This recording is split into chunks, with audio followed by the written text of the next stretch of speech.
Okay, and we are just about done. We're going to go really quickly over non-enzymatic proteins. So we have structural proteins. Not all proteins in your cells are enzymatic. In fact, most proteins are structural. They help keep cells and tissue shaped and supported. So actin and myosin, for example, are non-enzymatic proteins that are involved in muscle contraction and structuring the cytoskeleton. Actin, tubulin, collagen, keratin, and elastin are five of the most common structural proteins that are found in the cytoskeleton or extracellular matrix. And kinesins, for example, are another class of non-enzymatic proteins that use ATP and the cytoskeleton to transport materials across the cell. And I use this GIF in my other lecture, and I just like it because I think it's so cool that's a kinesin that's pulling a cell, or it's pulling some sort of micromolecule across a filament.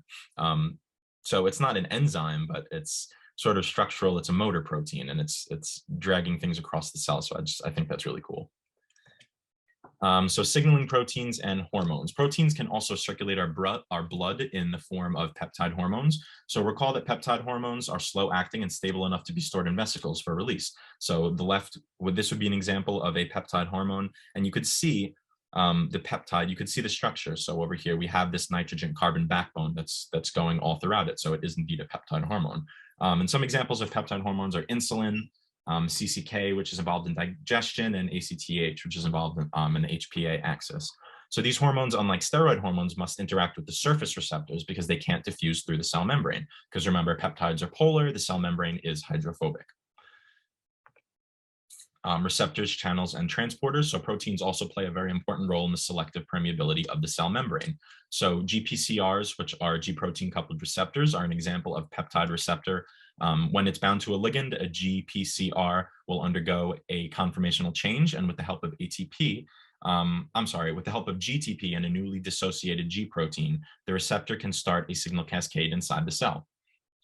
So ion channels are an example of a passive peptide channel. They allow specific ions to pass through the cell membrane without the help of ATP. So remember, we can keep those hydrophobic ends pointed outward toward the cell membrane, and those hydrophilic ends are going to be pointed inward, so that can allow the ions to pass through the channel. Similarly structured are transporters, except they use ATP to pump materials either in or out of the cell, and they often pump it against their concentration gradient. And the last type of protein that we'll talk about for today are immunoglobulins. They're also known as antibodies. So last but definitely not least, proteins play a huge role in our immune system. So recall that antibodies are a very important part of our adaptive immune response. I'm sure we are all familiar with that, even in just pop culture. I'm sure you guys have seen the type of virus that is pictured to the right at this point.